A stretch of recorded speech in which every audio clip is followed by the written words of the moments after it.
You're listening to Dave the IT Guy, coming to you from an undisclosed location. Do not be afraid. Dave is here to help with all of your security and hacking questions and news. We own them now, and we are in control. Sit back, turn it up, and let's get started in 3, 2, 1.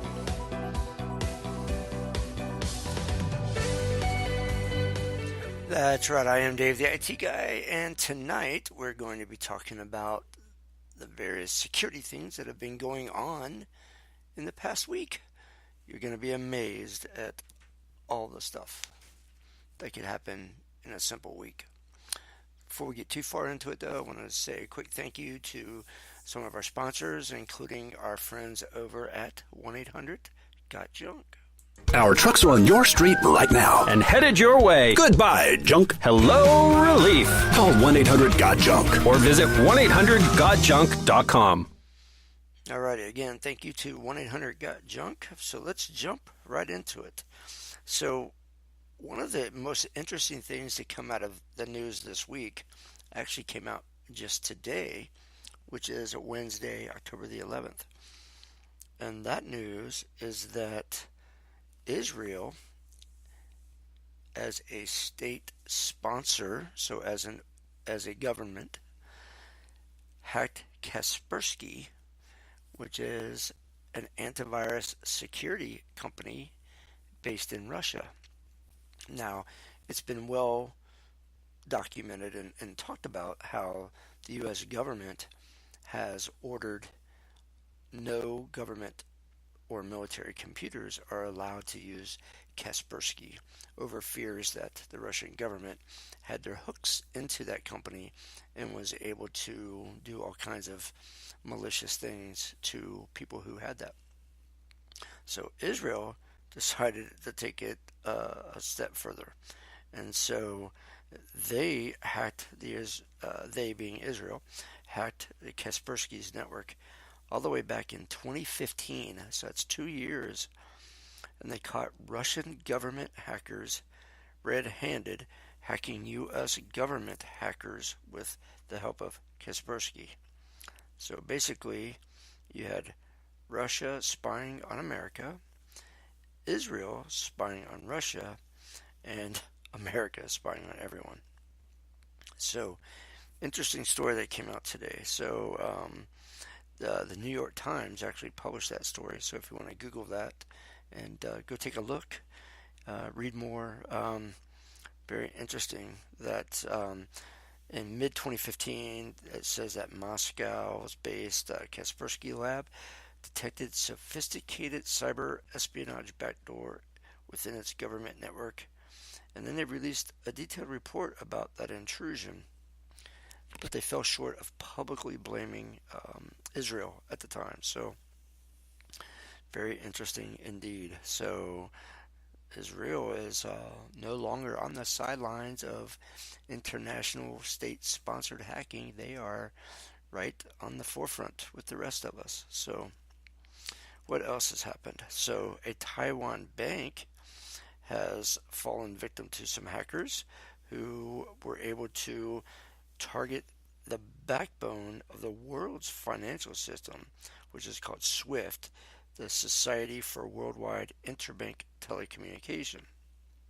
It's basically the global messaging system that the banks across the world use to transfer money from point A to point B. So when you have these, you want to send a wire transfer, SWIFT is most often the method used to say, hey, I'm the bank and you can authenticate me through SWIFT, and I'm going to send you this amount of money for this account. And it's all, bits and bytes across the internet, right? They send it and boom, your money's there. And then over the course of time, theoretically, the actual, cash or treasuries or gold or whatever it is transferred from point A to point B at a later time.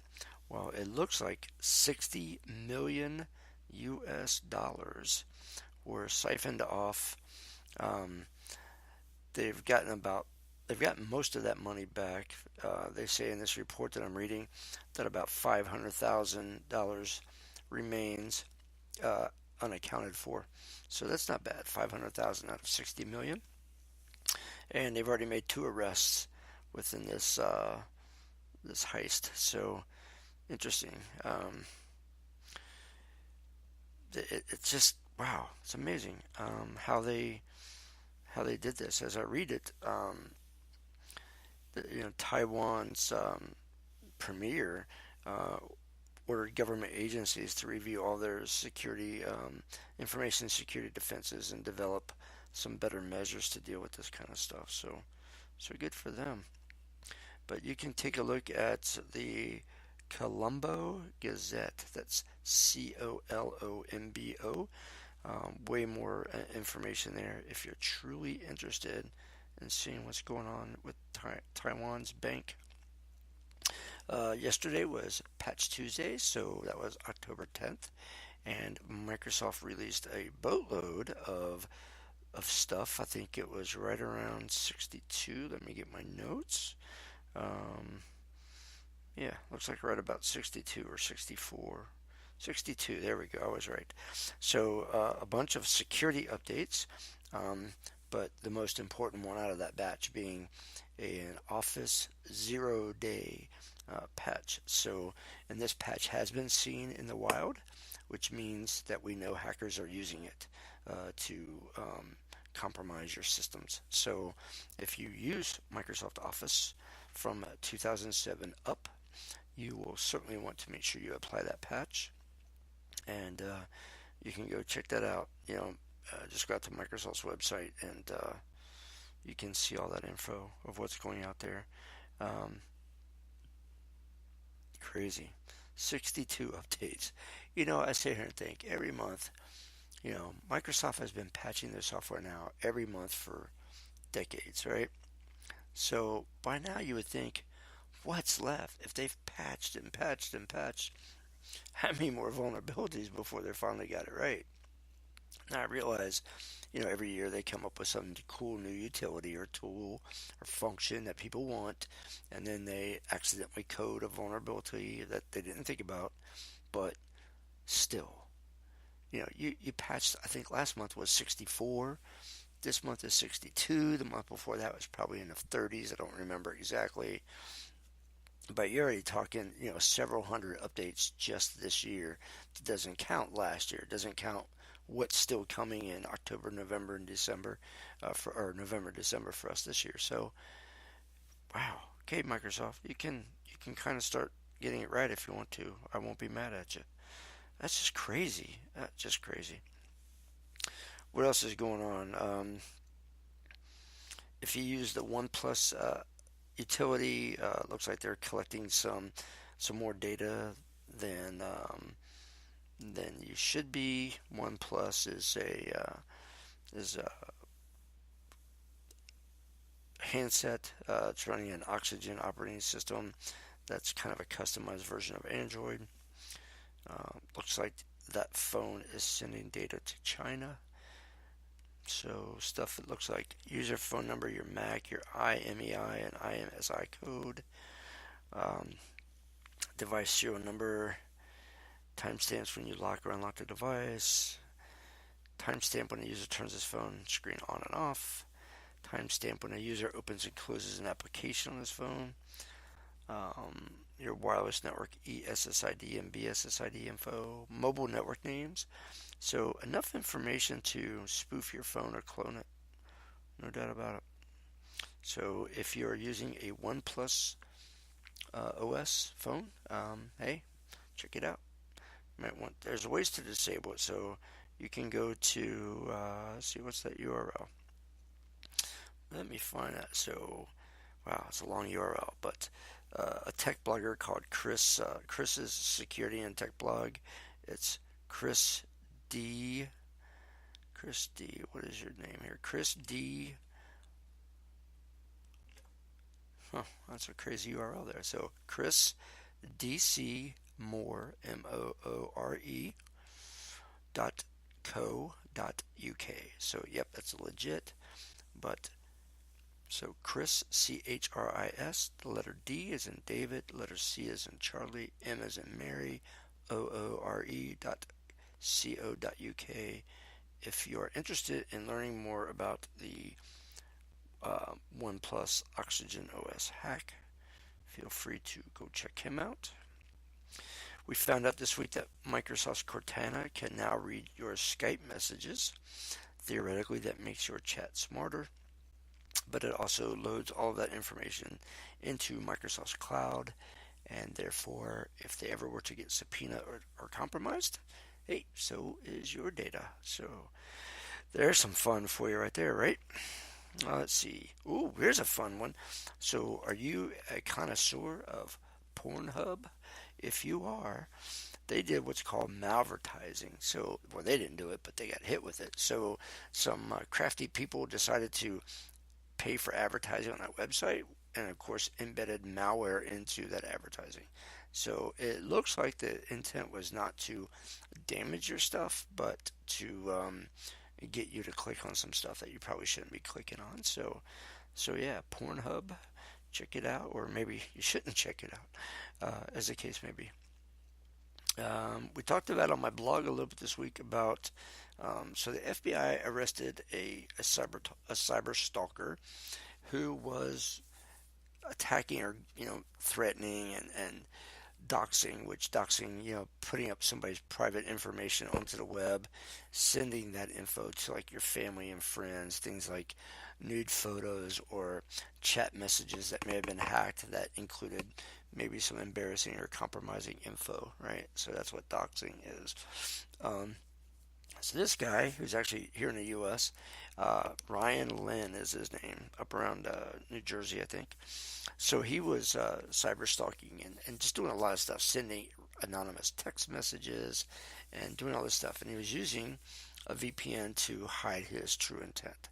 And the VPN's company is Pure VPN, which for a long time was one of the better known everyday consumer-based VPN services.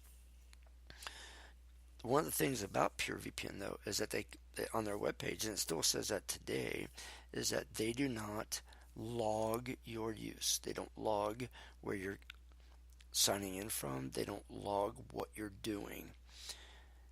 That's their biggest selling point. Yet the FBI realized through luck that this guy was using Pure VPN, and so they hit Pure VPN with a subpoena to supply log and records, and wow, all of a sudden they got enough information from Pure VPN to prove this guy did all the things that they thought he did and arrested him. So if they don't keep logs, how do they supply the FBI with information, right? So I logged on to purevpn.com's website and used their website sales chat. And I asked, hey, how did the FBI get information if you don't log? And like, well, we don't keep logs. So I said, well, then how did the FBI get information? And the response was, well, isn't it unreasonable to think that you can pay for a service and then do any illegal thing that you want to do and not have any repercussions? And I said, well, that's fair enough, but if that's the case, you're truly logging. And they're like, no, we don't keep logs. We just keep data. And I'm like, so now we're splitting hairs, right? You're saying data and I'm saying logs. Same thing. So we went around in circles via chat for about 10 minutes on the words, right? We were splitting hairs and using words that meant the same thing, but were different words, so you could imply something else. And by the end of the conversation, my response to them was, look, you either don't know what you're talking about or you're just trying to mislead me. So, and then I indicated who I was and that we were going to bring them up on today's chat. So, hey, hello, Pure VPN people. Here's your day in the sun and your time in the spotlight. So I would tell you not to use Pure VPN ever. I happen to use Nord, N-O-R-D, VPN, so nordvpn.com, or you can go to my website at dtig.net and see a link there. Nord is great. They're based in Panama.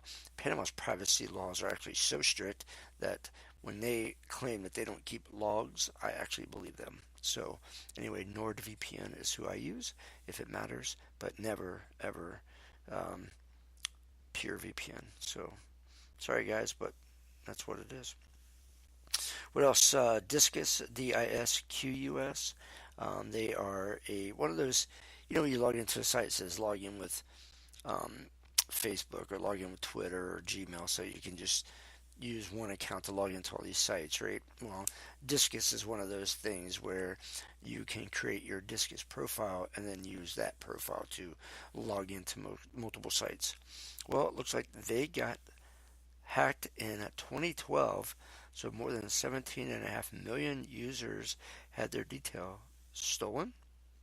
Yet they announced this 5 days ago, and here it is 5 years ago. So if you got hacked in 2012 and you knew about it, how come it took you until 2017 to tell us? So interesting. So thanks, Disqus people. We appreciate you. What else we got going on? Ooh, so are you an Uber person, right? And you have an Apple. So if you have the Uber app, whether you are a driver or a passenger, the Uber app, back when Uber was kind of new, Apple has this thing where they can grant you some super secret screen stuff. And it basically is called an entitlement, is what Apple calls them. So they grant a company, a software maker, an entitlement that allows them to do some super secret things with an iPhone to help them better develop their app. Now that's the intent.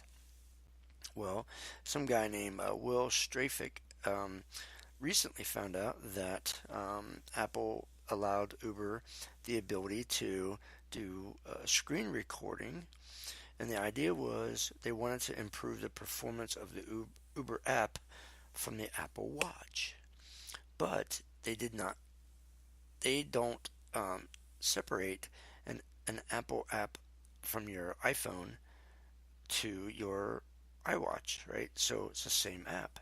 So people that had Uber on their regular iPhones, this specific grant allows that application to randomly take screenshots of whatever's on the screen. So you could be logging into your bank, you could be doing something else, whatever, photos, anything that's on your screen.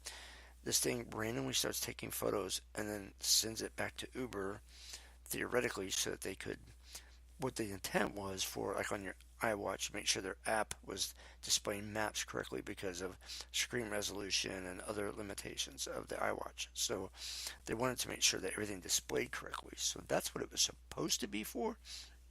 But they've had this entitlement now for several years, and Apple has not yet responded.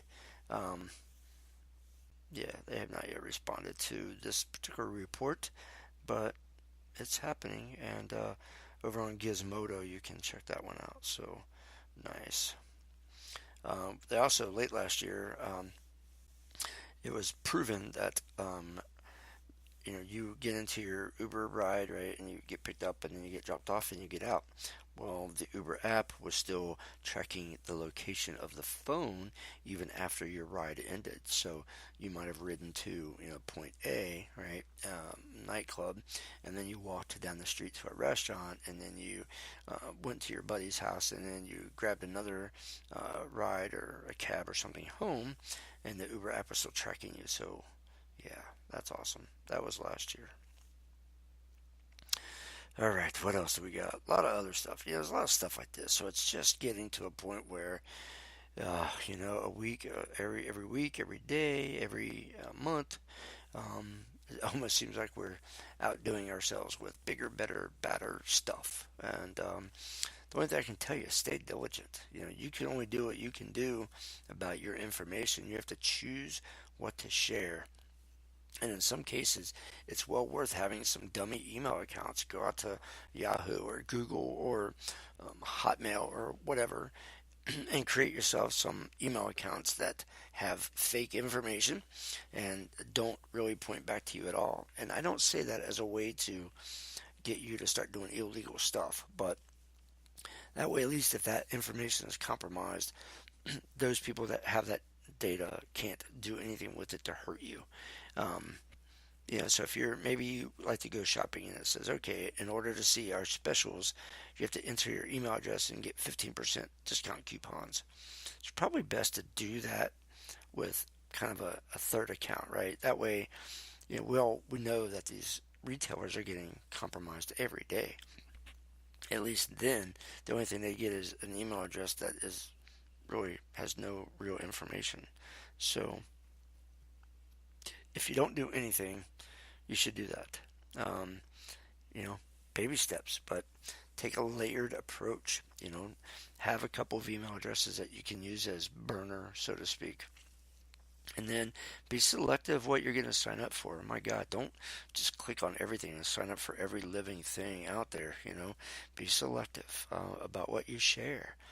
And then if you are compromised, be proactive. Go. Credit monitoring isn't going to help much. It'll tell you that somebody stole your identity and your credit after the fact, right?